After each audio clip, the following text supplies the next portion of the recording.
کی کوشش کے سلسلے میں آج ہم حلقہ اسمبلی چندران گٹے میں 10,000 راشن کے کٹس کی تقسیم کے سلسلے میں ہماری جانب سے مقامی اراکین بلدیہ جو 7 ڈویژنز ہمارے پاس ہیں ان 7 اراکین بلدیہ کے پاس ہم بھیج رہے ہیں اور وہاں پہ صدر معتمدین و سرگرم کارکنوں کے ساتھ اراکین بلدیہ یہ 10,000 راشن کے کٹس عوام میں تقسیم کریں گے تاکہ عید کے موقع پر کسی گھر میں بھی کوئی بھی بھوکے نہ رہے۔ اور اسی سلسلے میں ہم نے کل بھی قریب 5,000 راشن کے کٹس کی اجرائی یہاں سے ہم نے کی ہے، جس میں حلقہ اسمبلی بہادرپورہ کے لیے 2,000 کٹس یہاں سے بھیجے گئے ہیں اور وہاں کے اراکین بلدیہ سرگرم کارکن صدر و معتمدین اور متعلقہ رکن اسمبلی کی نگرانی میں وہ 2,000 کٹس کی تقسیم کا سلسلہ شاید آج سے شروع ہو چکا ہے اور وہ ہوگا، اور مسلسل کام ہو رہا ہے۔ مجلس اتحاد المسلمین کے اراکین اسمبلی، اراکین بلدیہ، صدر و معتمدین و سرگرم کارکنوں کی جانب سے ان کے کام میں سالار ملت ایجوکیشن ٹرسٹ کی جانب سے میں بھی تعاون کر رہا ہوں، اور اسی سلسلے کی کڑی تھی جو کل بہادرپورے میں ہم بھیجے، اور پھر یاقوت پورے کے لیے بھی ہم نے قریب 1,000 کے قریب شاید وہاں پر بھی ہم نے روانہ کیے ہیں۔ مطبع شاہ قادری صاحب آئے تھے اور دوسرے اراکین بلدیہ بھی وہاں کے آئے تھے، ان کے ذریعے ہم نے یہاں سے اجرا کیا، اور پھر راجندر نگر کے لیے بھی ہم دیے ہیں، جو حسن نگر اور امیر مومن صاحب کی پہاڑی اور 9 نمبر کشن باغ، یہ ان علاقوں میں تقسیم کے لیے بھی ہم نے وہاں پر بھی رحمت صاحب کو روانہ کیا ہے۔ اس سے پہلے بھی ہم مسلسل بھیجتے رہے ہیں راجندر نگر حلقہ اسمبلی میں، اور یہاں پر بھی بھیجے ہیں، اور پھر سکندرآباد کے علاقوں میں اور مخت مزار سکندرآباد اور پھر کارخانہ بیگم پیٹ، ان علاقوں میں بھی بھیجنے کے لیے ہم نے روانہ کیے، اور پھر بنجارہ ہل کے مختلف علاقوں میں بھی بھیجنے کے لیے ہم وہاں پر بھی کچھ راشن کے کٹس قریب 1,000 کے اوپر روانہ کیے ہیں۔ انشاءاللہ آج جناب وہاب صاحب، فہد بن عباس صاحب اور جناب حیدر صاحب اور دوسرے سلیم صاحب اور ہمارے ابتدائی بنجارہ ہل کے جو لوگ ہیں وہ لوگ آج رات میں انشاءاللہ اس کو بھی تقسیم کریں گے۔ ہم نے پہلے بھی بھیجا تھا کئی مقامات پہ، تو الحمدللہ میں کہوں گا کہ 1 لاکھ کے قریب تیاری ہوئی تھی، اور الحمدللہ 1 لاکھ کے قریب اناج کی پیکٹس کی تقسیم بھی انشاءاللہ آج کل پرسوں 1-2 دن میں شاید 1 لاکھ کی تقسیم بھی مکمل ہو جائے گی، ہم اس میں کامیاب ہو جائیں گے۔ تو اللہ کا فضل و کرم ہے کہ اللہ سبحانہ و تعالیٰ نے ہم سے کام لیا ہے اور ہم کام کر رہے ہیں، اور اس سلسلے میں ہم نے صرف حلقہ جات میں اسمبلی یا بلدیہ حلقوں میں ہم نے تقسیم نہیں کی، بلکہ جیسا آپ جانتے ہیں کہ دینی مدارسوں کو بھی ہم نے اپنا تعاون دیا ہے، اور کئی مائیگرینٹ ورکرز جو اتر پردیش، بہار یا پھر جھارکھنڈ یا مہاراشٹرا سے آئے ہیں ان کی بھی ہم نے مدد کی ہے، تعاون کیا ہے، اور اسی سلسلے میں انشاءاللہ 1-2 دن کے بعد ہم حفاظ جو مساجد کے ہیں ان کا بھی ہماری جانب سے تعاون کرنے کا ہم نے اعلان کیا ہے، وہ بھی کریں گے۔ تو بہرحال ہم کام کر رہے ہیں، اللہ کا فضل کرم ہے، نبی کریم صلی اللہ علیہ وسلم کا صدقہ، اولیاء اللہ کی دعائیں کہ اللہ نے ہم سے کام لیا، اور یہ سمجھ کر ہم نے کام کیا کہ یہ ایک موقع ہے، اس موقع میں جتنا ہو سکتا ہے ہم کو نیکیاں بٹورنے کا موقع ملے گا، ہم کو بٹورنا ہے، اور ہم نے اور میری ٹیم بالخصوص جناب سمد بن عباس صاحب جناب نصیر غیاث صاحب، جناب فہد بن عبداس صاحب، جناب وہاب صاحب کارپوریٹر، اور جناب سعید صاحب اور دوسرے میرے ساتھ جو یہاں پہ ہماری ٹیم تھی، ہم سب نے یہی سوچ کر کام کیا کہ پھر ایسا موقع نہیں آئے گا نیکیاں بٹورنے کا اور اپنی آخرت کو سنوارنے کا۔ اللہ نے ہم کو موقع دیا، ہم سے کام لیا، ہم اللہ کی بارگاہ میں سجدہ ریز ہو کر اللہ کا شکر ادا کرتے ہیں۔ اور مجھے ایک ہی بات یاد آتی ہے کہ میں بار بار آج سے 9 سال پہلے مجھ پر حادثہ ہونے کے بعد مجھے یاد آتا تھا کہ نہیں معلوم کہ وہ کیا کام ہے جو اللہ مجھ سے لینا چاہ رہا ہے، اور ہر دن یہی سوچتا اور یہی فکر میں رہتا کہ شاید یہ کام ہے اللہ مجھ سے لینا چاہ رہا ہے۔ جب یہ عمارت بنی تو یہ عمارت کو دیکھ کر میں ہر وقت یہی سمجھتا رہا کہ شاید یہ کام ہے اللہ مجھ سے لینا چاہتا تھا، اس لیے حیات بخشی۔ یا پھر دواخانوں کی تعمیر ہو، ویسی ہاسپٹل کی تعمیر ہو یا اسرا کی تعمیر ہو، تو ان تعمیرات، ان عمارتوں کو دیکھ کر سمجھتا تھا کہ شاید یہ کام ہے جس کے لیے اللہ نے مجھے حیات دی۔ بہرحال ہر روز مہاراشٹرا، بمبئی جب گیا تو وہاں پر بھی سوچتا تھا کہ شاید یہ کام ہے، اس کے لیے اللہ نے حیات دی۔ اور آج 5 کروڑ سے زائد صرفے کے ذریعے بھوکوں کا جو کام اللہ نے مجھ سے لیا ہے، بھوکوں تک اناج پہنچانے کا، تو میں سمجھتا ہوں کہ شاید یہ بھی ایک کام تھا جس کے لیے اللہ نے مجھے حیات بخشی ہے۔ تو میں سارے ان لوگوں کا ممنون و مشکور ہوں جنہوں نے آج سے 9 سال پہلے میرے حیات کے لیے دعائیں کی تھیں، روزے رکھے تھے، اللہ کے گھر کا طواف کیا تھا اور اللہ سے میری حیات کے لیے دعا مانگی تھی۔ میں قرضدار ہوں ان سب لوگوں کا، اور اللہ نے مجھے موقع دیا اس قرض کو اتارنے کا نہیں، بلکہ کہوں گا کہ اس قرض کو ادا کرنے کا ایک موقع دیا ہے مجھے۔ تو اللہ کا شکر ہے کہ میں اپنی ذات سے جتنا ممکن ہے کوشش کر رہا ہوں، اور یہ بھی ضرور ایک حقیقت ہے کہ اتنا کرنے کے بعد بھی میں کہوں گا کہ ہم نے کم کیا ہے، اور بہت سے لوگ بھوکے ہیں اور بہت سے ضرورت مند لوگ ہیں جن تک ہم نہیں پہنچ سکے، لیکن ہم کوشش تو کر رہے ہیں اور کرتے رہے ہیں، ہماری ذات سے جتنا ممکن ہے ہم کریں گے۔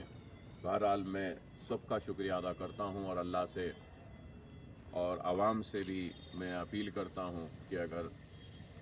یہ جو ہم نے کام کیا ہے اس کے لیے آپ دعا کریں کہ اللہ ہمارے اس کام کو قبول کرے۔ دعا کریے کہ اللہ یہ جو ہم نے کام کیا ہے اس کام کا اجر عظیم سالار ملت علیہ رحمہ کی اور فخر ملت علیہ رحمہ کی اور مجلس اتحاد المسلمین کے وہ سارے کارکن، وہ سارے ذمہ داران، سارے صدور و معتمدین جو اس وقت اس دنیا میں نہیں ہیں، اللہ ان ساروں کو اس کا اجر دے اور ان ساروں کی خبر کو اللہ نور سے بھر دے۔ اور دعا کریے کہ اگر ہمارا کام، میری ماں بیمار ہے، بیمار رہتی ہیں، ضعیف ہیں، دعا کریے کہ اللہ اس کام کا اجر میری والدہ کو صحت عطا کر کے کرے۔ دعا کریے، میں سب سے کہوں گا کہ دعا کریے کہ اللہ میری اولاد کو بھی اس قابل بنائے، باصلاحیت بنائے کہ وہ بھی آگے چل کر نیک بنے، اچھے بنے اور ضرورت مندوں کی مجھ سے زیادہ مدد کر سکیں۔ دعا کریے کہ میرے ساتھ جو بھی اصحاب نے کام کیا ہے، اللہ ان کے پریشانیوں کو، ان کے مصیبتوں کو دور فرمائے۔ میں آخر میں اللہ سبحانہ و تعالیٰ سے کی بارگاہ میں دعا کرتا ہوں کہ اللہ ہمارے اس کام کو قبول فرمائے، اور اللہ ہمارے ساتھ جتنے بھی لوگ اس کام میں شریک رہے ہیں، اللہ ان کی پریشانیوں کو دور فرمائے، ان کی مصیبتوں کو دور فرمائے، ان کو، ان کی آل اولاد کو، ان کے والدین کو اس کام کا اجر عطا فرمائے، ان کی مصیبتوں کو دور فرما کر، ان کی پریشانیوں کو دور فرما کر۔ رمضان کا ماہ ختم ہونے پر ہے، اللہ کی بارگاہ میں دعا کرتا ہوں کہ اللہ سبحانہ و تعالیٰ مصیبت زدہ لوگوں کی مصیبتوں کو دور فرمائے، پریشان حال لوگوں کی پریشانیوں کو دور فرمائے، اللہ قرض داروں کے قرضوں کو دور فرمائے، جو بے قصور محروس ہیں اللہ ان کی رہائی عمل میں لائے،